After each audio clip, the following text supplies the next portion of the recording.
In this tape, we deal with a scenario involving an armed assailant with a handgun. The assailant is posing an imminent threat to the life of the defender. It's important to note that this is a very high level of danger. Cooperation with the assailant, if that will save you, that's what we recommend doing.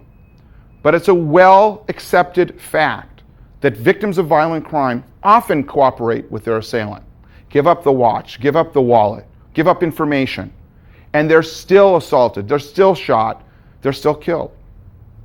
We want to be able to give you the tools to succeed, to survive the violent encounter. But that does not ignore the opportunity we may have to cooperate and flee the scene without any conflict.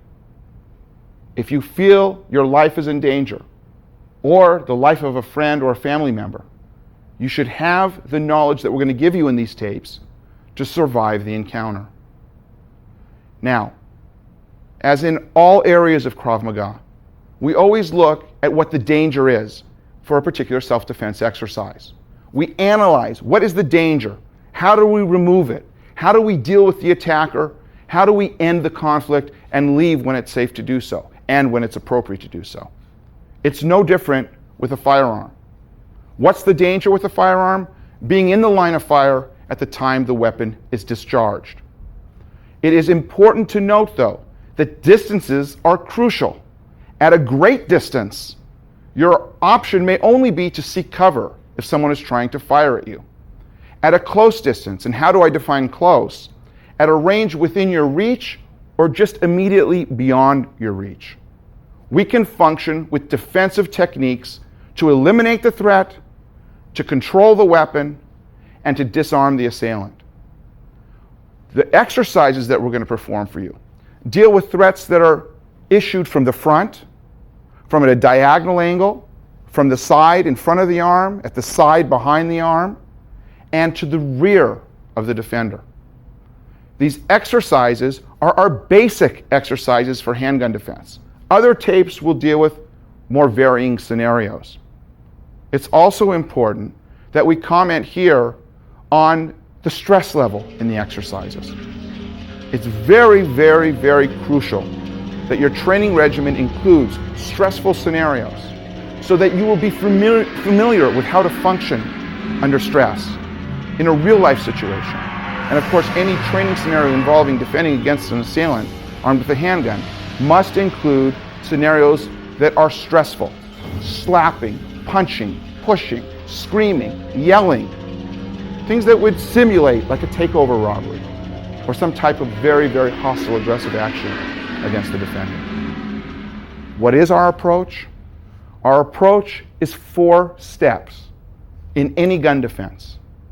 Number 1, we must redirect the line of fire. In other words, we must make a defense. How is that defense made? Well, it's made first of all by moving either the gun or the hand holding the gun. In addition, when we redirect the line of fire, we want to combine moving the target with actually moving the weapon. So those two things, a body defense and a hand defense, generally combine to make or create an overall earlier and more complete defense. Secondly, it is very important that we don't just redirect the line of fire and move the target, because that means maybe we only missed the first shot. We're concerned with danger in all its potential. If it's a semi-automatic weapon, the weapon itself may be armed with 4, 5, 10, or 11 more shots. So we must control the weapon so that the line of fire never comes back on us. 1, redirect the line of fire, including a body defense. 2, control the weapon so that the line of fire can never return on us. 3, we must realize that the gunman who has the weapon in his hand, who feels all the power in the world is in their hands. Once you have defended, they will be fighting for their lives too. So stage number 3 is to attack the gunman with determination, very aggressively. We are fighting for our lives and we must not forget that. Stage 1, redirect. Stage 2, control the weapon.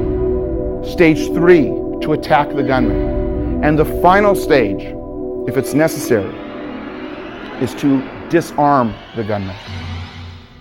So in any exercise, we have 4 principles that are operating: the defensive principle, the control principle, the counterattack principle, and the disarming principle. That does not mean, however, that all of our exercises have 4 separate stages, separated by time. In fact, most of our exercises are performed in fewer than 4 stages, and the way the 4 principles are covered is that they are occurring simultaneous to one another in the exercise. When you analyze gun defenses, it's key in understanding the exercises to understand the difference between a detectable movement and a movement that is very hard to detect. One of the things that we're attempting to do in all of our gun defenses, and the thing that we accomplish, is that we're training people to react in the least detectable movement. The defense is made in the shortest possible line. And when the gun is removed from the target area, it is also removed in the shortest line off the body. People would sometimes analyze a gun defense or a moving of the hand, measuring the defensive movement against merely pulling the trigger. That analysis is flawed. That analysis would mean that any defense would not be effective against this type of scenario. And the truth is, defenses can be made against a live handgun. Why? If the defensive movement can be so long and all the assailant has to do is pull a trigger, how possibly can gun defenses work? Because there is a lag time, a space in time, separating the initial movement of the defender and the recognition and identification of that movement by the assailant. The gun defense should be complete by the time it registers in the brain and the brain analyzes, the assailant's brain analyzes that there's been an aggressive defensive move made to thwart the attack. Now, what is very, very important to remember is that all of our movements, again, must be made as small as possible, as inconspicuous as possible, without winding up, without stepping, without leaning, without telegraphing the defensive movement. Also, tactical considerations are taken advantage of. If there is an order, for instance, by an assailant to a victim, put up your hands, that assailant is expecting movement from the hands. And that would be the time to make the defense. You will see a number of situations where we take advantage tactically of the scenario that the assailant has laid out for us. But remember, always make the least detectable movement in the shortest distance possible to the weapon, create the earliest defense possible with movement, and also remove the line of fire from your target area, from you, in the shortest line off the body. In looking at the frame of the gun on a revolver, we note that the barrel extends beyond the cylinder. The cylinder basically houses the rounds of ammunition. The casings and the projectiles are contained within each hole in the cylinder. And as the trigger is pulled on the weapon itself, the cylinder will rotate and place a fresh shell in front of the hammer of the gun. The hammer of the gun is what I'm pulling back on right now with my thumb. As the hammer falls, it hits the round, which causes an explosion, which propels the round down the barrel in a spinning type of action and through the air. What needs to happen for the gun to fire again is for this cylinder part to rotate, to put a fresh round in front of the hammer. Generally speaking, if we are grabbing the frame of the gun as part of our defense, some portion of our hand is likely to be grabbing the cylinder, which prevents the cylinder from rotating and thus prevents another round from being placed in front of the hammer and firing. Now, although this is not what we count on by any means for a defense, this does occur, and we need to understand that. Do we still treat the gun, once we've made the defense, even if we're grabbing the cylinder, as if it could be fired? Absolutely. But it's important to understand the mechanics of the gun that we're dealing with. Let's now talk about a semi-automatic weapon. In this position, we deal with the semi-automatic weapon. From here, it is a flatter gun.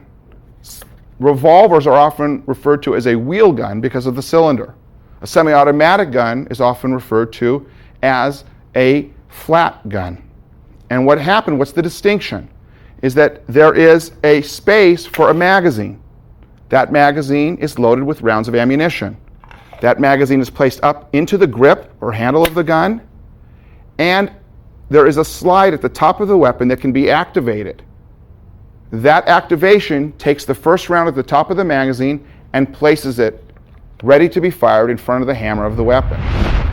In this situation, if we grab the slide area of the gun in a defensive motion, if we grab the slide area of the gun in a defensive motion, the slide will not be able to cycle another round because the slide will be restricted in movement, which will prevent it from cycling another round to be fired. Now, in discussing the two types of weapons, generally the semi-automatic handgun and the revolver, we have shown you real weapons. We do not use real weapons in the training. A number of accidents occur every year, people training with real guns and gun disarming techniques, resulting in death or serious bodily injury to the participants. Even on a law enforcement level, accidents occur. We do not train in gun disarming techniques with live weapons. What we do, however, is we work with a safety gun that is realistic in every respect to a real gun. This is the ASP Red Gun. This manufacturers weapons in all different shapes and sizes for just about every weapon, according to the specifications of the gun, according to the weight of the gun. It feels real, and it is not, of course, capable of being fired.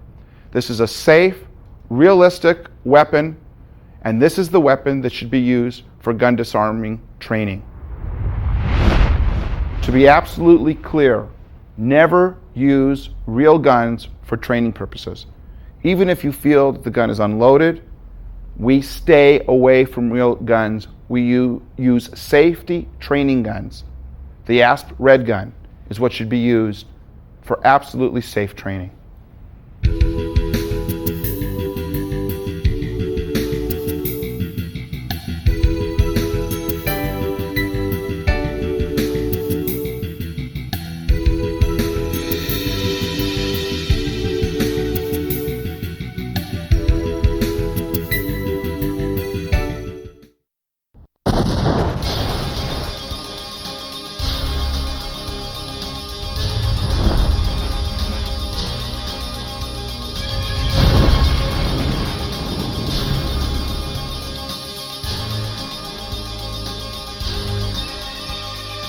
In this next scenario, dealing with an armed assailant, we're going to deal with a gunman that approaches the victim from the front. This is common because in many street crimes, such as an armed robbery or an assault that arises out of some type of an argument, the attacker approaches the victim from the front to give orders or demands or to intimidate the victim. Remember, the gun can be presented at varying distances and at varying heights.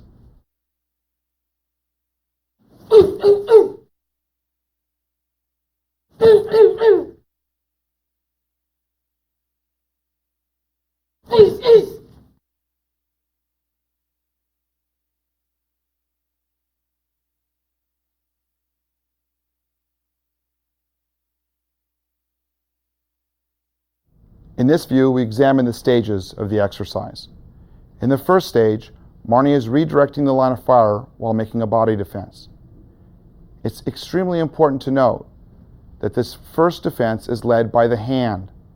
The hand defense leads the body defense. In addition, while speed, of course, is a very important element in any type of defense or attack. It is very important that this movement be highly undetectable. The less detectable the movement is, the less likely the gun will be fired in your direction or moved from your ability to defend against it. This next view depicts the gun being presented to the center of Marnie's chest. Marnie's left hand is coming in the shortest possible line to the gun. She's redirecting the line of fire. Notice how her right shoulder leaves the target area, completing the body defense.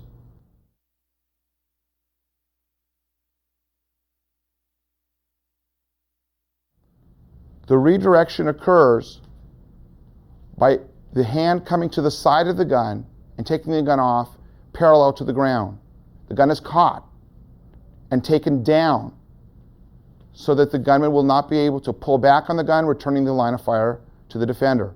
In addition, because the weight is on the gun is restricted in movement, so the line of fire cannot be turned back on us.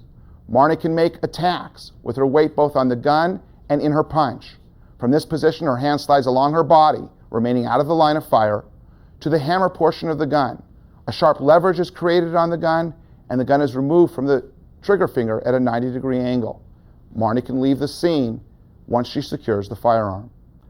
We'll examine and break down the various portions of this defense, dealing with the gunman from the front, for teaching purposes. First, Marnie is going to raise her left hand to redirect the line of fire.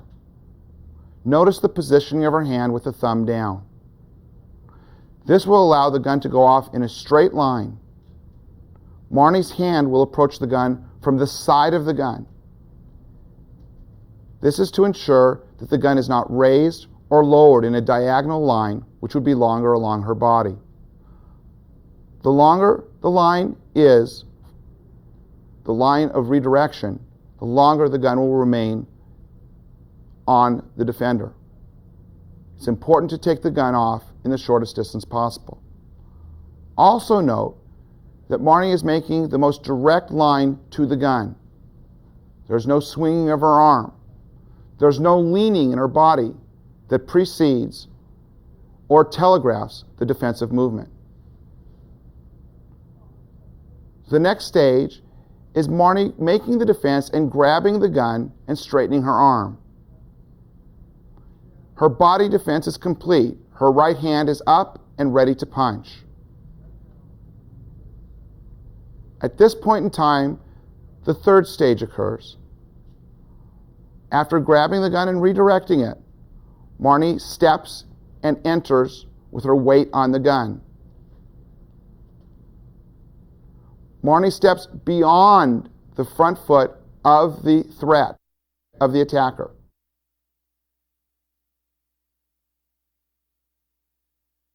She goes in deep at a slightly diagonal angle so that her right hand is lined up with the target area on the attacker's body. From this position, Marnie makes this third stage and pauses. Notice that her arm is straight.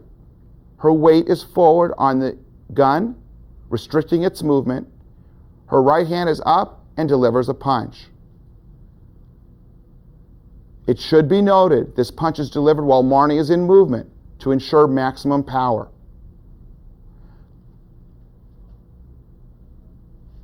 The fourth stage from this position, after the punch or punches, Marnie will take her right hand along her body, keeping it out of the line of fire, bringing it to the hammer area of the gun. The right hand will pull on the hammer area of the gun sharply.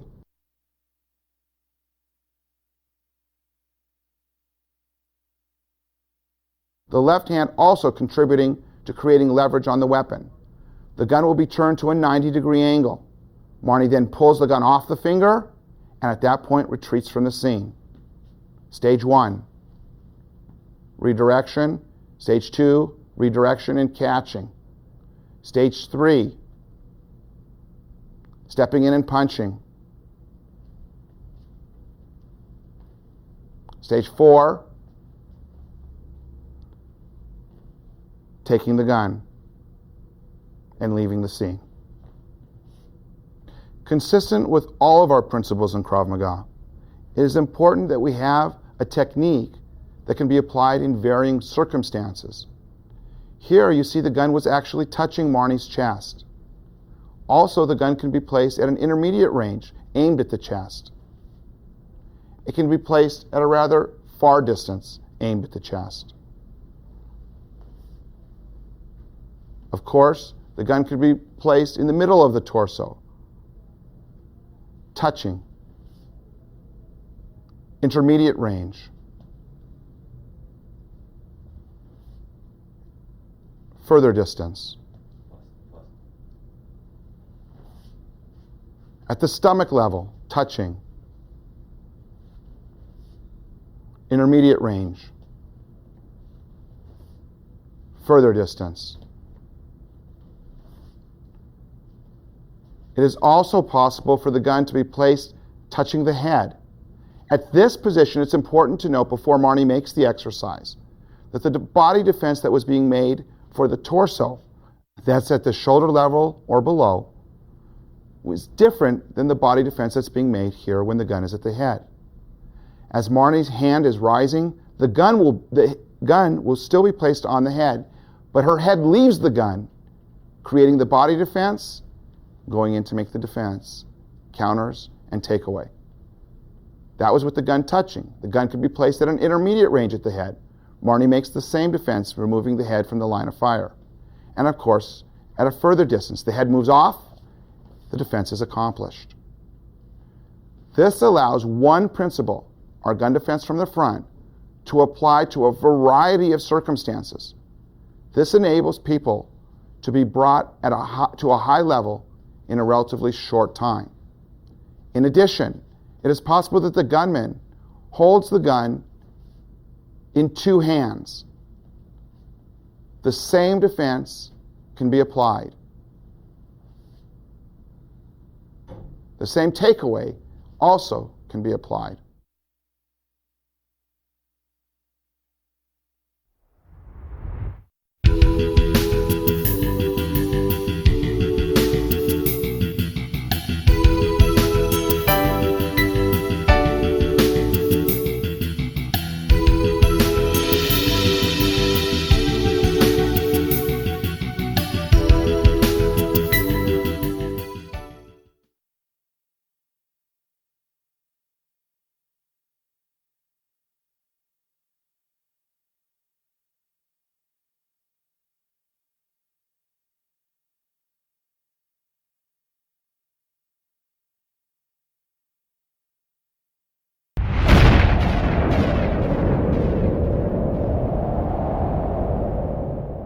Some important tactical considerations with regard to this exercise. In a situation where the gunman already is close in proximity to the defender and gives an order, such as raise your hands. Raise your hands. Notice that the defender, Marnie, made the defense immediately. This is because once the gun comes up and the order is given, put your hands up. The gunman is expecting movement from the hands. And it is virtually impossible to tell the difference or discern the difference between one raising their hands and one making the gun defense. If Marnie were to raise her hands high upon this order, her hands would be at a disadvantage. Why? Because in this up position, Michael's peripheral vision, as the attacker, could pick up on the defensive movement more easily. In other words, the movement or the defense would be more detectable from this vulnerable position.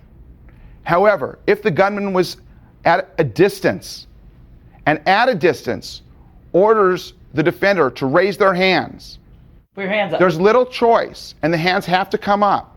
However, if you notice Marnie's movement, she did not raise her hands and separate her hands by a great distance. She plays the role of a victim and tries to put her hands up in the least threatening possible way. But as the gunman comes close, notice how close her hands were in a position to make the defense. Another tactical consideration.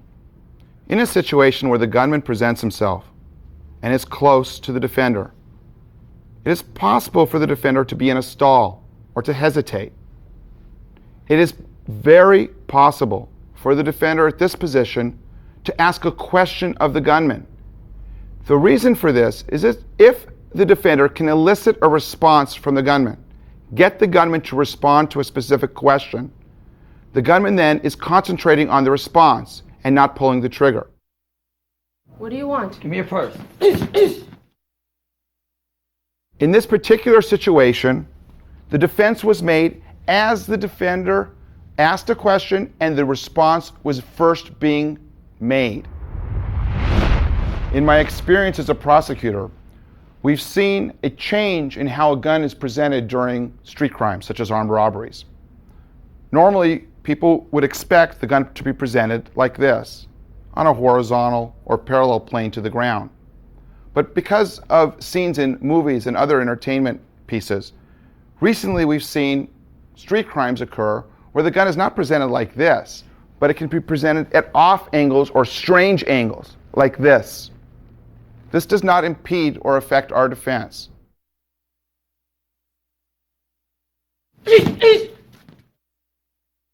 In this exercise, up to this point, you've seen Marnie use her left hand to redirect the line of fire. It's possible that Marnie could be with a companion in the position that I'm in at this present time. If Marnie were to redirect the line of fire using her left hand, it would place her companion in the line of fire. This exercise is interchangeable, meaning that she can use her right hand to make the gun defense, deflecting it away from herself and her companion. In addition, if the gun is placed off a center line position, again, she could use her right hand where appropriate to take the gun off in the shortest distance from the body. This subject area will be covered in more advanced gun takeaway tapes.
In this next scenario, we deal with a handgun threat that's placed to the side of the head.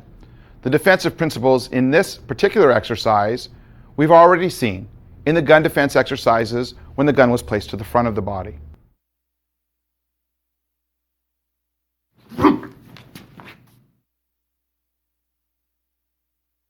In this particular view, we're going to examine how the defense is made. It's made between the hand redirecting the line of fire and the body defense occurring by bringing the head straight back. The head drawing straight back and the hand moving the gun forward combine to create an earlier defense. It is important to note that Howard is bringing his head straight back. His hand is bringing the gun straight forward. This will ensure that the gun is taken off in the shortest distance. If Howard were to bring the gun in a downward motion, in a diagonal line, the gun would be on Howard's head for a longer period of time. The same is true if Howard were to raise the gun in a diagonal line. If he were to do this, the gun again would be on him for a long period of time. He's going to the gun in the shortest line and taking the gun off his head in the shortest line, removing his head from the line of fire. The timing is the hand leading first and the head going back just before the hand reaches the gun. And now, Howard will demonstrate the exercise.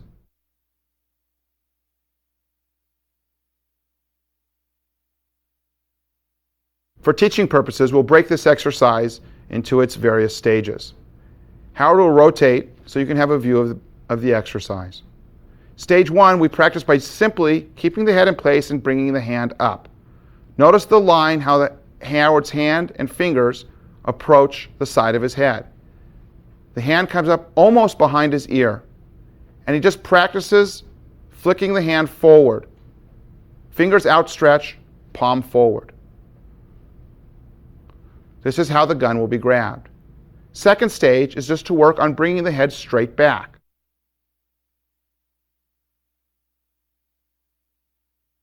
These two combine for the earlier defense. This is stage 1.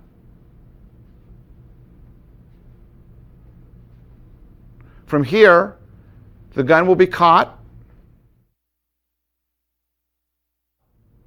and from this position, the gun will be brought down as Howard turns his shoulders towards the attacker, stepping and entering to give an attack. Notice how Howard's front hand is straight with weight on the gun. The gun is brought towards the attacker. It is immobilized. From this position, stage 3 is Howard reaching down towards the hammer part of the gun. Howard does not cross the line of fire with his hand. Howard has grabbed the hammer part of the gun and makes the twisting type braking action, pulling the gun at a 90-degree angle off the finger. Stage 1 is the defense and catching. Stage 2 is turning and bringing the gun down, stepping inside. This is a step with a burst. Howard hits the target while he's in motion. Step 3 is to disarm the gunman. Step 4 is to retreat when it's safe to do so.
An attacker approaches you again, this time with a gun, but he wants to conceal his identity. He's smarter. He's coming to you from behind. He places a gun at your back. He wants something from you. Amir will show the technique. Give me a wallet. Your hand motion leads the body motion and the strong turn, grabbing while delivering an elbow horizontal inward and forward. Continue.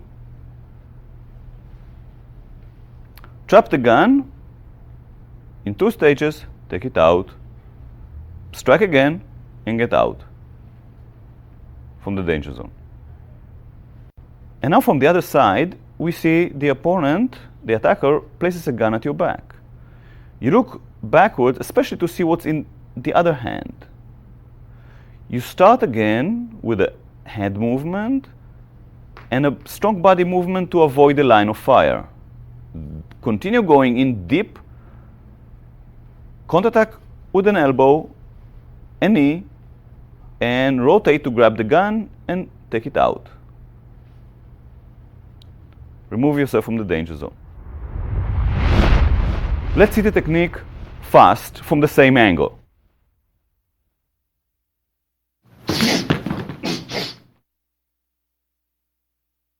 Let's see the technique fast from the other angle.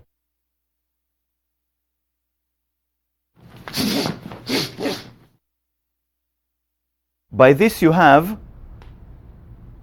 a redirecting of the line of fire and avoiding the line of fire. You go in deep and trap the opponent's forearm with a hook-like with your palm, with your hand. So his forearm is trapped between your forearm, biceps, shoulder, chest, and hook hand.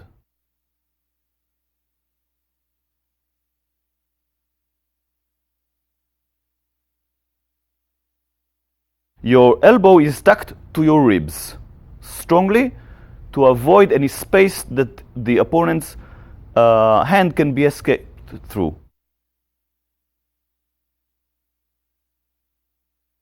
We see how Amir is avoiding the line of fire while redirecting it also.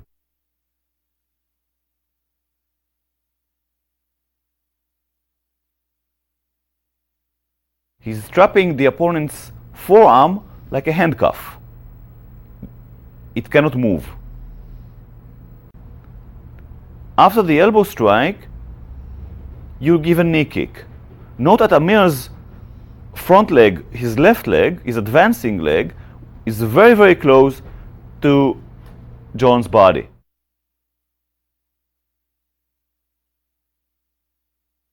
We are now going to demonstrate the learning stages. Let's build the first stage slowly. Start by looking, and then with a hand movement and a body turn.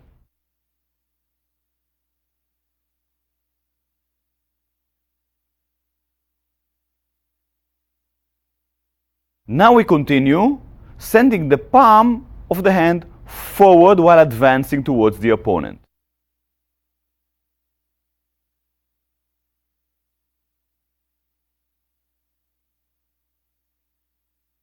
Note that you're sending your palm forward to trap close to the attacker's forearm.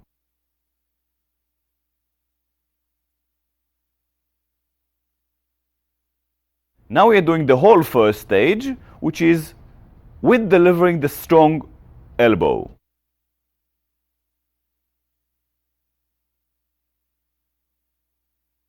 Grabbing strongly at the imaginary forearm.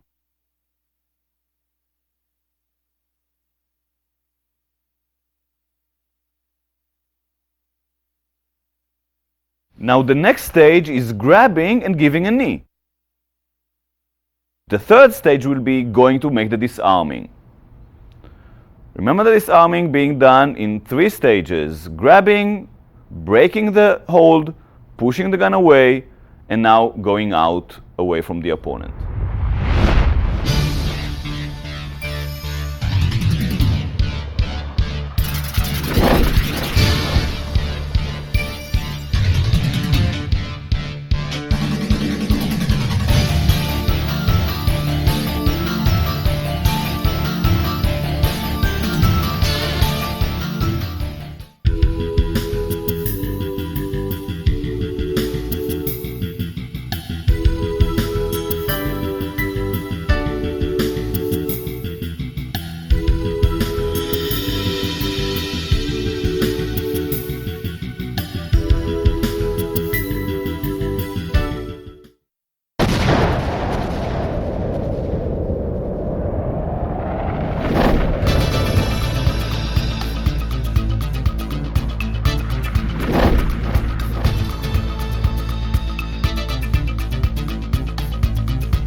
We see now a pistol pressed against your side behind the arm.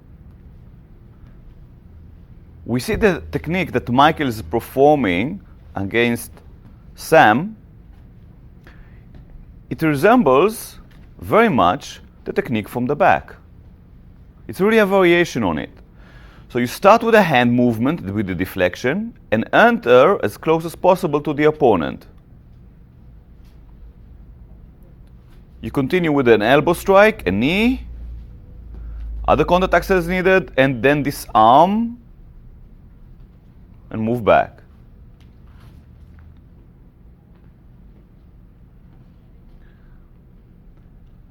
After deflecting the line of fire, you send your hand forward to trap the opponent's forearm, preventing him from pulling the gun away from you. He will not be able to redirect the gun.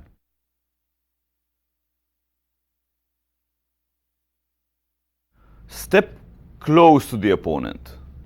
Deliver a horizontal elbow forward and inward. Before the gunman manages to fall down, trap him, give him a knee. Then turn yourself, grab the gun with the palm facing down, thumb to you. Break the hold on the gun in one strong motion, then push the gun away from the trigger finger. Remove yourself from the danger zone while attacking as needed.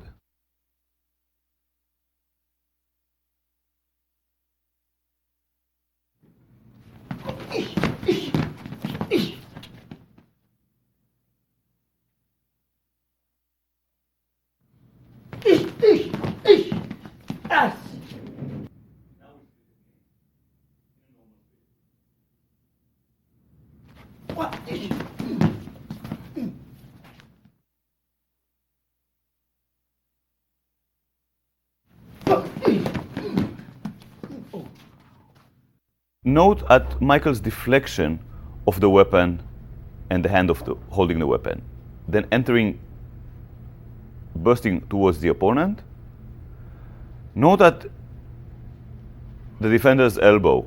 Michael is pressing his elbow against his ribs in order to maintain very strong pressure on the attacker's forearm, thus preventing him from pulling his hand away from the grab.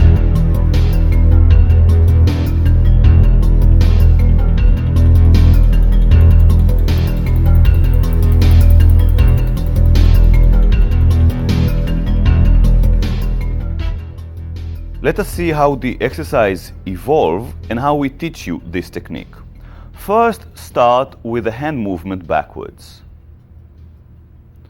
Then continue, it's a hand movement and turning the palm.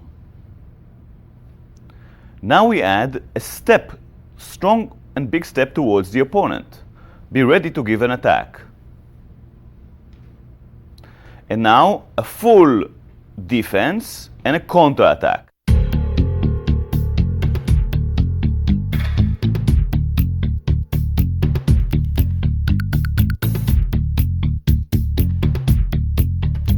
Look, the hand movement, the body movement, the stepping in, counter-attacking with the elbow, then counter-attacking again with the knee. After that, we finish with disarming. Grabbing the pistol, turning it about 90 degrees to the palm, pushing it away from the hand, and striking, and then moving away from the opponent.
From teaching around the world, I've learned that attackers, they attack in different manners, different ways. A person may approach you with a gun, stick it at the ribs behind your arm, covering the threat so people around will not see that you are being robbed.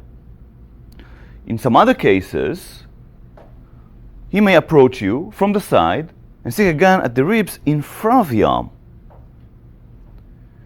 let us see John presenting the technique that we have against this threat. We see now the hand defense redirecting the line of fire. We also see here that you send your body backwards to avoid the line of fire. This is your body defense. Your right hand comes from close to the body to grab the barrel. Note that two thumbs are high and the fingers are down in the grabs of the wrist, back of the hand, and the grab of the barrel. As John continues with the technique, you see the rotation of the barrel towards the opponent and under his forearm. This will disarm the opponent instantly. Beware not to bring your right hand in front of the line of fire.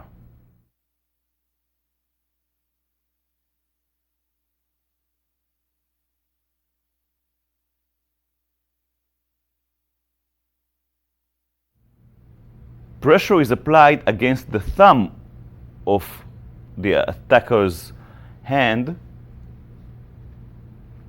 thus removing the gun very easily from his hand.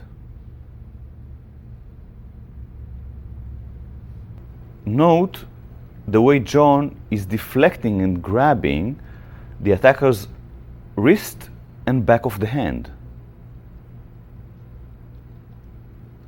This will eliminate the attacker's ability to redirect the line of fire towards your body by turning the gun towards you. Let's learn the technique by its stages. First, we will isolate the hand movement, sending your palm back and up and then forward to push the gun hand away. Now we will add the other hand, coming close to your body, grabbing the barrel. Like with this, we send the body backwards. Now we add, for the first stage of the defense, the step strong towards the opponent. With this, we remove ourselves from the danger zone, coming by the side or behind the gun.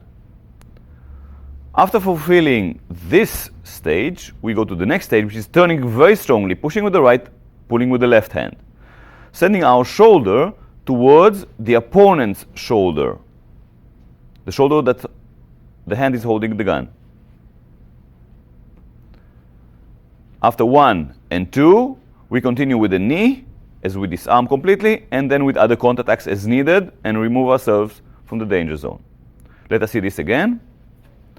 This is the first phase, the second stage, the third stage, and other counterattacks and move from danger zone.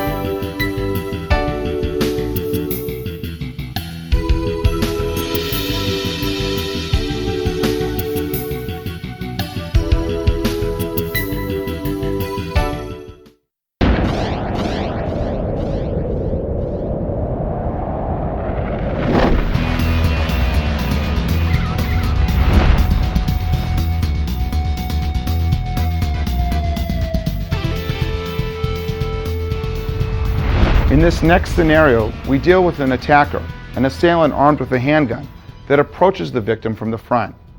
We've seen this exercise before, where the attacker, the assailant armed with a handgun, approaches and demands something.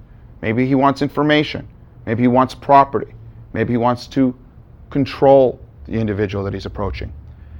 This scenario is different and belongs to our family of more advanced techniques, because in this scenario, the assailant is controlling the victim by pushing the victim back while the line of fire is still on the victim. The push can send the victim's weight back, making it very difficult to defend forward. This variation in the threat from the front calls for a different response, an adjustment in our defense exercise. Micah will now demonstrate this adjustment and solve the particular problem. Back! Back! Gun threat from the front with a push, now demonstrated live.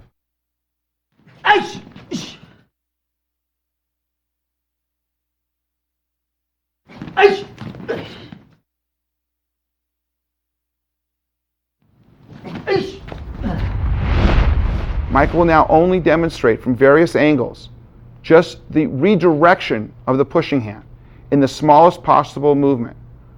Michael keeps his hand close to his body as he's turning to make a body defense in relationship to the gun.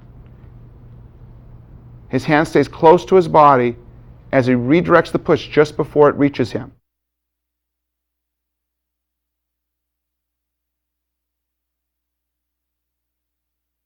From this angle, you'll see the same time, from this exact angle, the defense is being made with this deflection.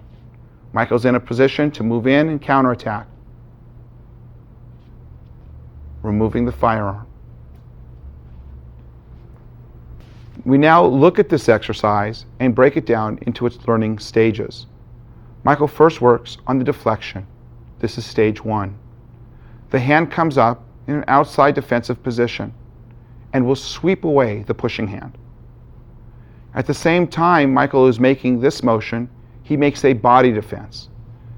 The sweeping motion for the outside defense and the body defense combine to send the hand away. As he is doing that, he's making the regular defense against gun from the front. All of this is stage 1. Because the gunman is likely to have the gun close to his body, stage 2 involves taking the gun down or pinning it against his upper body. Michael steps in, and stage 3 is the counterattack. Stage 4 will be added. Stage 4 will be the disarming technique.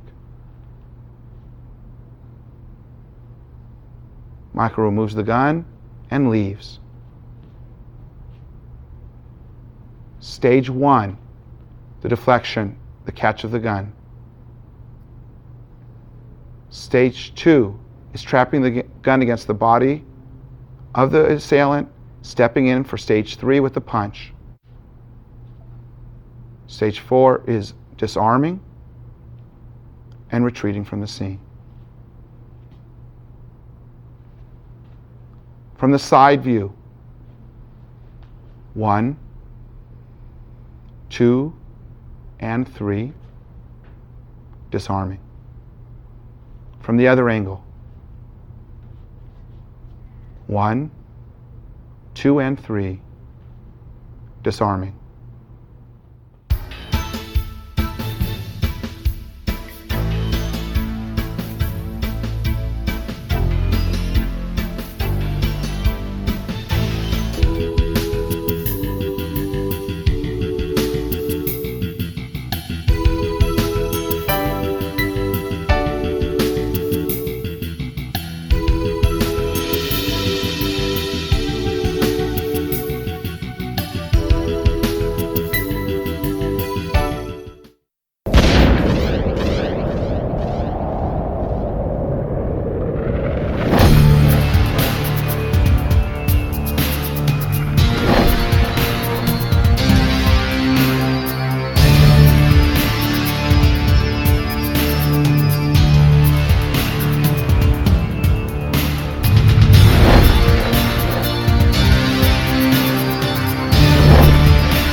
Now we examine the ways to remove the gun from the assailant's hand. First, we take the example of gun threat from the front. Michael here redirects the line of fire, attacks the gunman while controlling the weapon, and now he's in a position to disarm. Michael's punching hand comes down and catches the hammer portion of the gun. The wrist on Michael's right hand will pull towards him the hammer of the gun, and his left hand will twist the barrel of the gun. This twisting motion creates a 90-degree angle in relationship to the trigger finger of the assailant's hand. Michael then pulls the gun straight off the finger so as not to create any type of resistance between the gun, the trigger guard, and the assailant's finger. A close-up view of this system of removing the gun from the hand will be shown. The breaking of the hold by twisting the gun, the removal of the gun at a 90-degree angle,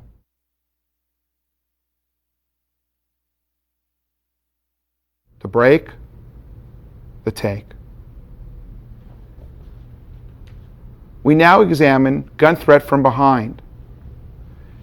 In this position, again, the rotational turn of the body creates the defense.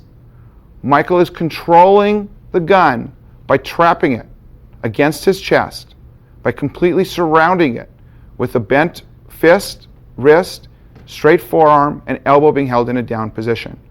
Michael reaches and catches the gun. Again, from that position, repeat the grabbing. As he goes to the gun, he can pivot, and his pinky is up, his thumb is down. Again, watch how the hand approaches the weapon. To have more leverage, it is better for Michael to catch the gun actually closer towards the end of the barrel. If he catches too deep on the barrel, he will not have as much leverage to remove the gun from the hand. In this gun takeaway position, the gun is taken in two stages. First, the hand and elbow break the gun downward sharply to a 90-degree angle in relation to the trigger finger. At this position, the gun is then raised straight off the finger so as not to cause any resistance. If the head of the gunman is up, Michael can attack with horizontal head strikes with the elbow. If the gunman's head is down, the way it was before, with downward strikes with the elbow. The next exercise deals with gun threat from in front of the arm. In this position, Michael is redirecting the line of fire at the wrist area of the assailant, catching the end of the barrel. In this stage, the defense is made in one swift movement downward, causing pressure on the thumb of the assailant. Notice how Michael uses his weight and leverage on the gun to put all the pressure on the thumb by twisting the gun in its place, and the barrel of the gun goes downward so that pressure is applied to the thumb of the assailant. This twisting action pits the power of Michael's shoulder and turning of the body and the grip of the gun all against the gunman's thumb, which is unable to withstand the pressure. The pressure on the thumb opens the fingers and releases the gun from the gunman's grasp. It is important to note that this is not done with the defender's wrist. Michael is turning in with his entire body weight over the gun, twisting the gun against and down, the barrel down against the thumb that is surrounding the grip of the gun. All this pressure applied to the thumb is too much to withstand the hold on the gun, and the gun is freed from the grasp of the gunman, and we are able to attack and leave the scene.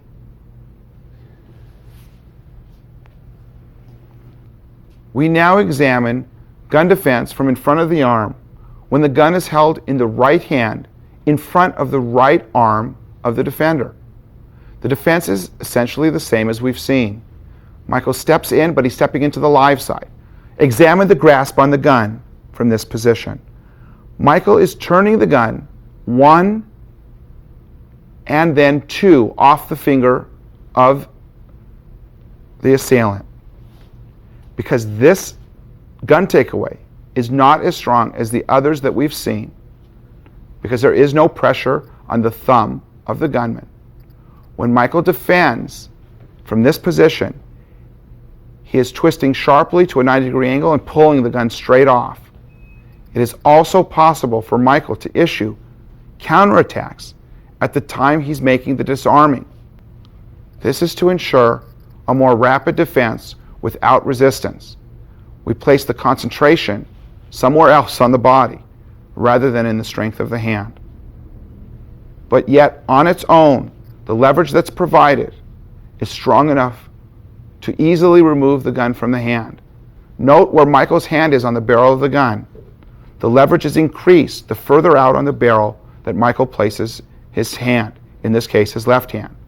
The other hand pulls in as he makes the twisting motion, slightly downward and back off the trigger finger at a 90-degree angle, removing it from the assailant's grasp.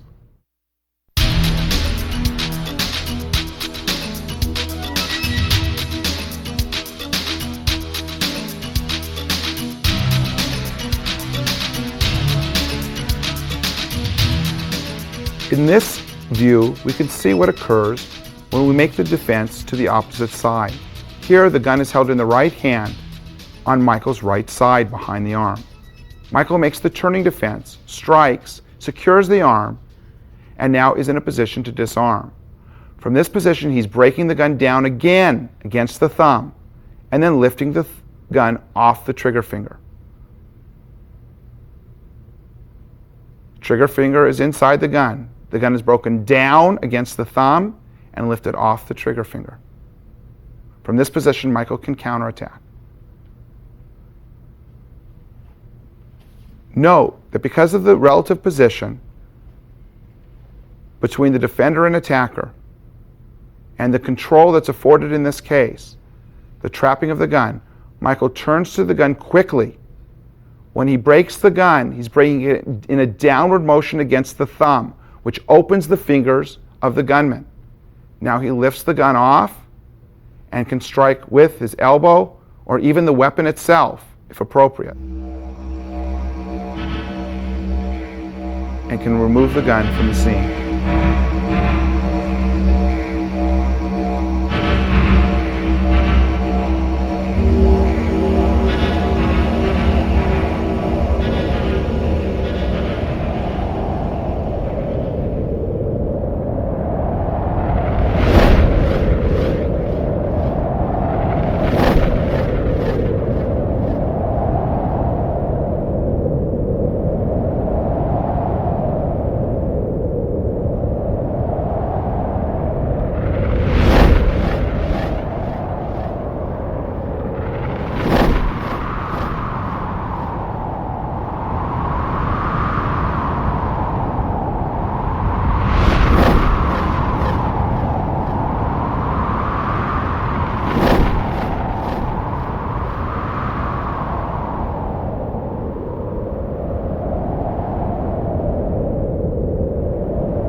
We hope that you've learned from this tape on Krav Maga gun disarming techniques. We'd like you to keep in mind a few things. 1, safety and training. Make sure you are using only proper safety training devices. Secondly, remember the tactics that have been discussed during this tape. And also remember that this is a very, very high-level threat. If you feel during a violent or assaultive type of confrontation that cooperation with the assailant will get you through the danger, will help you to survive, then cooperate. Then do what you're ordered to do in order to survive. There's nothing wrong with that. But if you feel that no matter how much you cooperate, that you're going to be executed anyways, we have given you the tools to survive. These exercises are used by law enforcement, and these exercises have been applied on the street, and they work.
Krav Maga training seminars, instructor programs, apparel, Krav Maga services and merchandise. Visit our website at www.kravmaga.com.